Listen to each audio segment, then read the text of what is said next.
Hey everyone, welcome back to my kitchen, and today we're making peanut butter banana cookies. You'll need oats, peanut butter, and a banana. Then toppings of your choice. First, grab a banana and mash it nicely up into one thick mass. Then put your peanut butter in, continue mixing,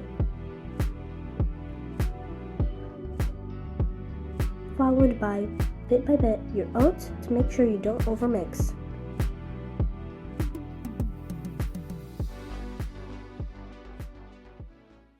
If it's still too dry, add a little bit of milk and continue mixing.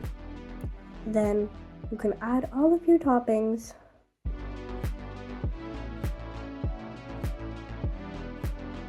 Then you're ready to put it on a baking sheet into small circles and then bake it.